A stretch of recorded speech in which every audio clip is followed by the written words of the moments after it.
Assalamu alaikum warahmatullahi wabarakatuh. Hope you're doing well. So, Tits McGee, Joey Mannarino is at it again with his ranting against the Somalis. Okay? It's always fascinating how good Muslim people get hacked, but you never see people like this get hacked. It's very peculiar. That's how you know, I think, a lot of hackers are just not good people. Anyways, he writes, these effing Somalis come to America and want free healthcare for everyone, free housing for everyone, free school for everyone. Why don't they do it in Somalia so they don't have to leave? Why should we pay for their effing welfare if they're even not native? That doesn't make sense grammatically. If they are even not native, if they aren't even native is what he should have wrote, moron. You mother effers don't belong here. 1.6k likes. So let's think about this for a second. Free healthcare. Well, guess what, bucko? Bernie Sanders, I voted for him, and I still support universal healthcare with a private option. You know, America's got money to buy Greenland. They want to buy Greenland. Oh, but no money for healthcare. America got cash to risk war with Venezuela, but no healthcare. Oh, America got cash to give 40 billion to Argentina? But no healthcare. Oh, America gave billions to Ukraine? But no healthcare for you. Oh, billions to is not real. Oh, but no healthcare for you. Wait a minute here. Wait a minute here. What is going on? If you look at how much the American government despises its own people, you're like, wow, you don't care that there's people who are sick. Not only does the government permit the FDA and the food organizations to put cancer-causing stuff in the food and the water, okay, and pollute the water streams, but they will deny you healthcare. Now, I have experience with both public and private healthcare, and I gotta say that the private is, in terms, how shall we say, like, okay, how do you put it? So Kaiser, you gotta pay for your membership, but you can get Kaiser through Covered California, and you can get it through Medi-Cal if you had it previously, and you can also buy in, and they look at how much you make in order to determine, when you get it through Covered California and Medi-Cal, you know, how much coverage you're going to get. But Kaiser versus like your public community clinic, the community clinics are not very good. And they're often dysfunctional, and they don't pay their workers very well, and they hire, you know, it's the county, they got a budget, it's just not the same quality. But it's better than nothing.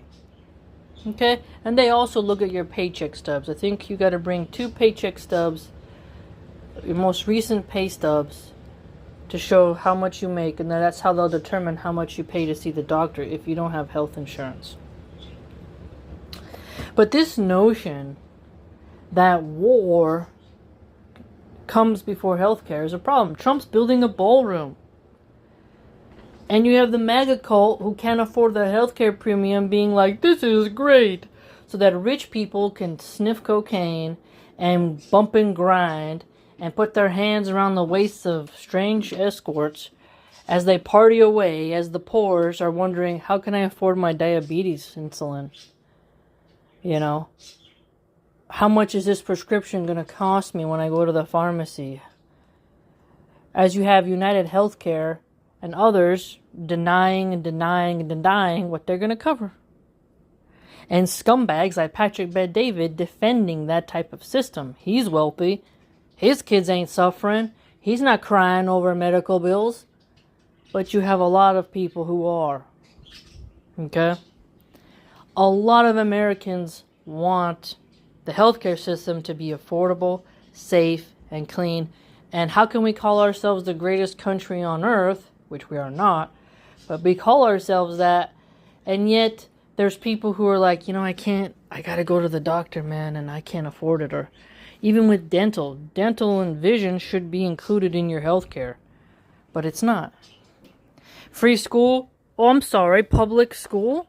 Hello? This guy's a damn retard, and he don't even live in America. He's, I believe, born in Italy, and he lives in Italy.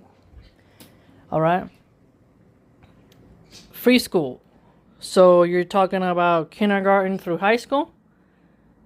But you're trying to say that we can't do that with college? Come on now. Come on now. We can. Now, should everyone go to college? I don't know about that. But trade schools should also be covered with that. Shouldn't it be a goal that you want people to have access to information? Or is it that the white supremacists are scared if they give universal health care and give universal education, that they'll see that they're not superior? They'll see that it's really about access to education and being able to medically thrive that helps others get ahead? Think about that. If you really care about humanity, you want people to become better, you want the sick to be helped.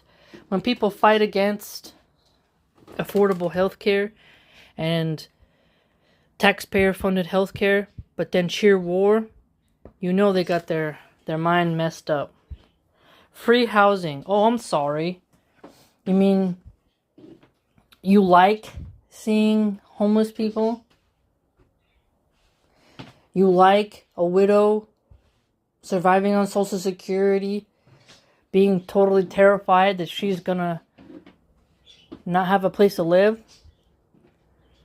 Housing is gonna have to be fixed, because if more and more people are not having children, you're gonna have to expand affordable living situations for the elderly in the future. That's going to be a real problem.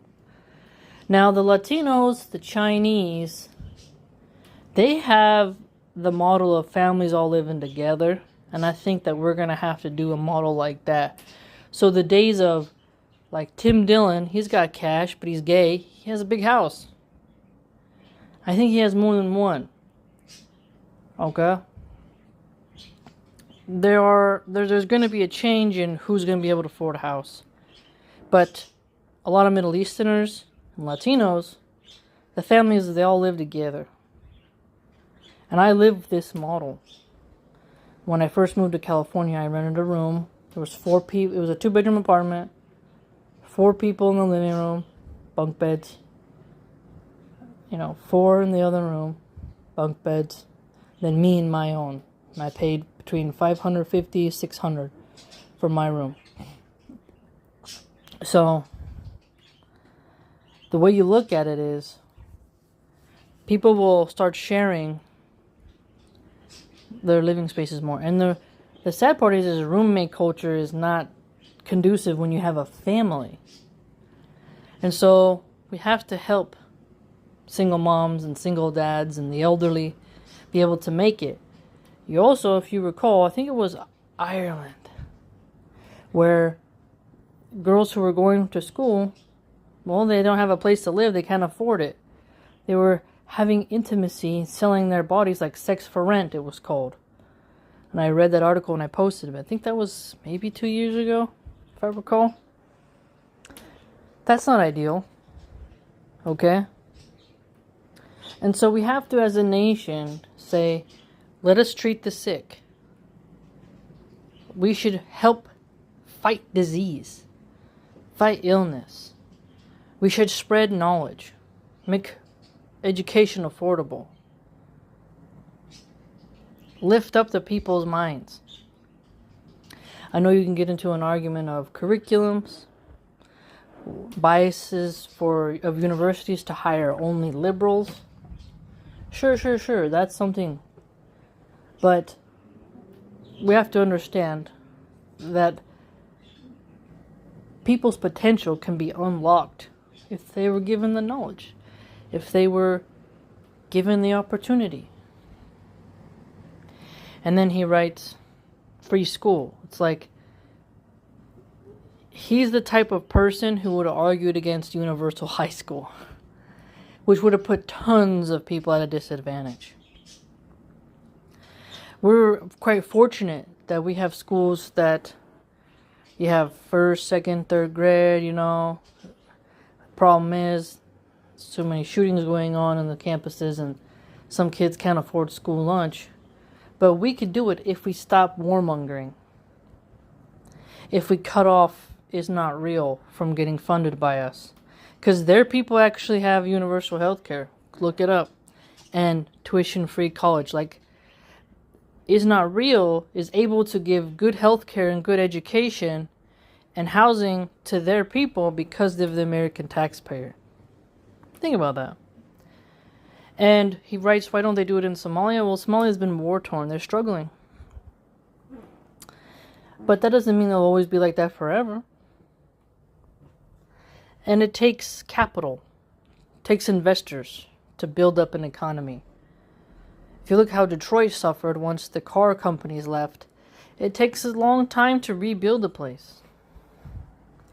And it goes through cycles.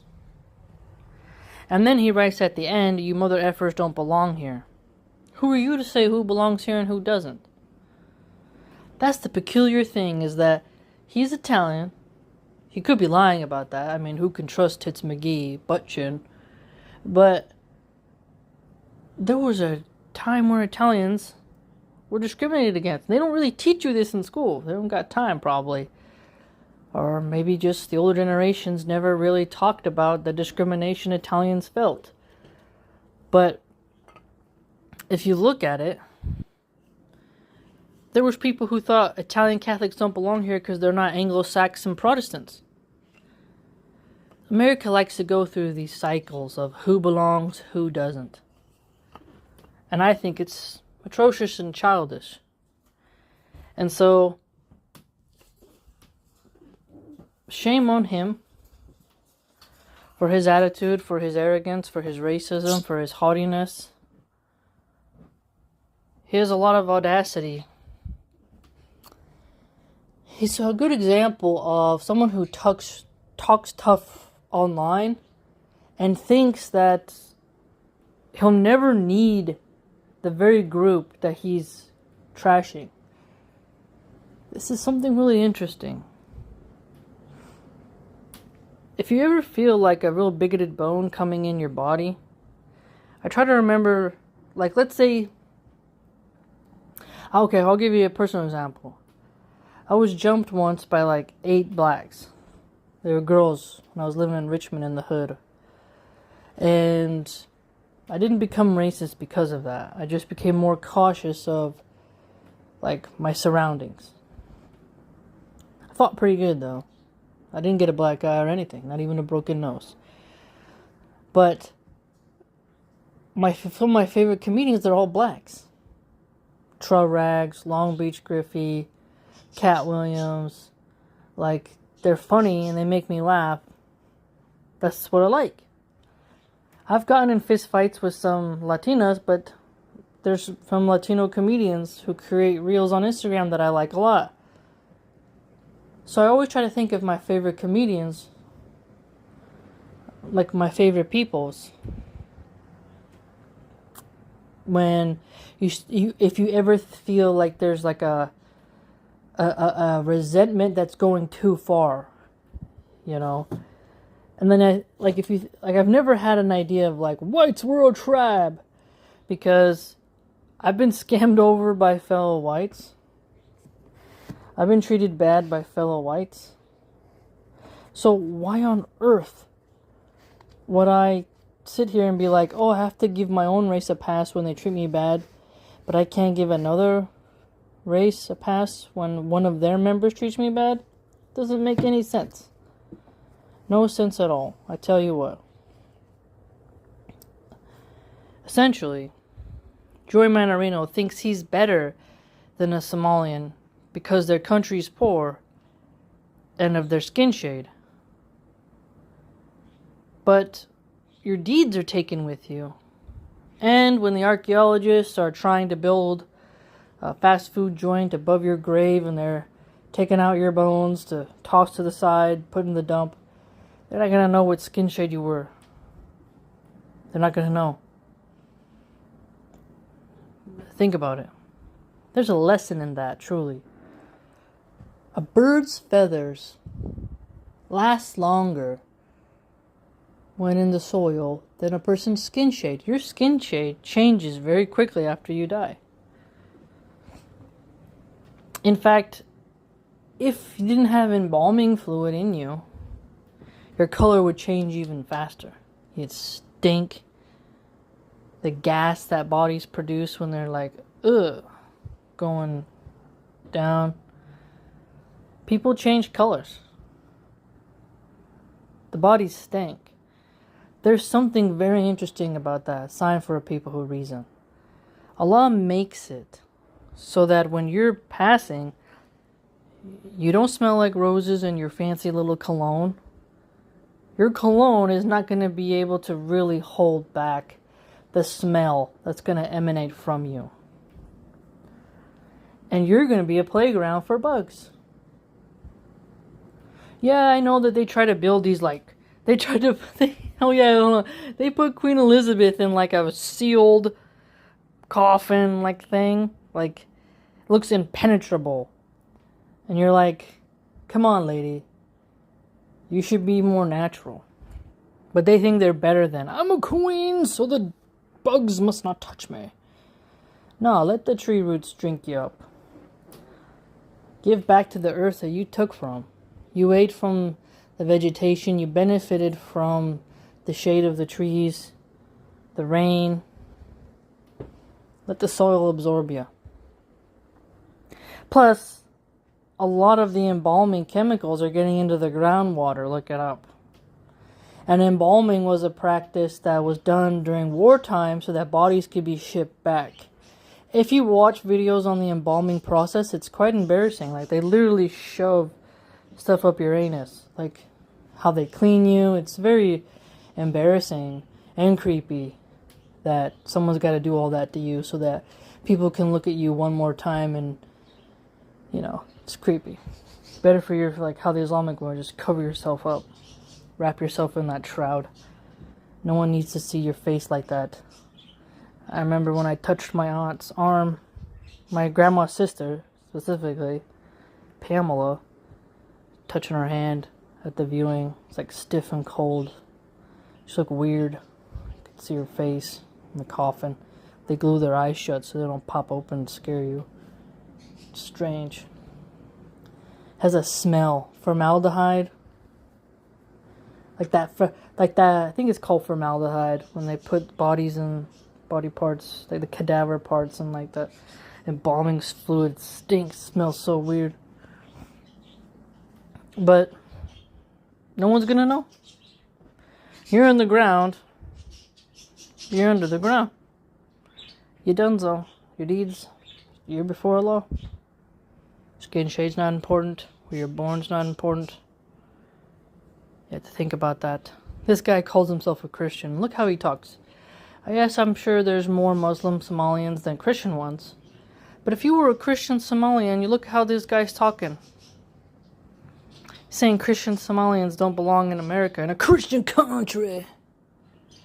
How fashionable it is for white Christians to openly hate non-white Christians. Despicable, truly. And we have to be better than him. We have to be better than him, do better than him. And I'm archiving his post because I want to capture this moment in time. Because there's going to be a time where, at least I think there will be, where MAGA tries to erase how their cult behaved. Where they rewrite history and say, we are not like that, we're loving and we're hippie and groovy, baby. And in reality, their viciousness is tense. And when election season runs around, remember, they're going to try to get those Somali votes.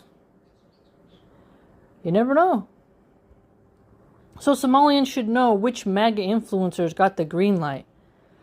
Did have any MAGA influencers spoken out against Joey's rhetoric? No. I know because I follow all of them. I keep track of them. They don't. It's little old me here. Although he does get some funny trolls in the comments. But some of those are not part of the MAGA. They're just regular human beings who have common decency. But Valentina Gomez, Laura Loomer, Joy Mannarino, Elijah Schaefer. You go down the list with their racial tones, what they push, and then they say, why do so many immigrants vote Democrat? I'm not saying choose left or right. I'm just pointing out these people complain they can't get votes while they sit here and have this crazy rhetoric. They'll be like, why don't Somalis vote Republican? Meanwhile, you see what these Republicans are saying. You know? It's truly bizarre. And also, I think it's important for the historical record. Not that I'll be in it, really. But a little help helps, right? Just so that people can see during this time period what communities were targeted by the MAGA cult when the Trump regime was in power. The Trump regime is in power, and they have targeted Muslims, Mexicans, pretty much all Latinos, and Somalians. Their list of who they hate is longer than who they love. And it's good that we archive their posts and stuff, so that people in further generations can understand the amount of hatred Trump actually produced. How he made people bold. How he brought that old school racism back and made it fashionable. People, if they would have done this in the past, if they had the technology, we'd have a different look of history, wouldn't we? And so, history archives are important for researchers, for those who look at trends and whatnot. And that's what I want to do here. Let me know what you think. Please like, comment, subscribe, share, and join the blog.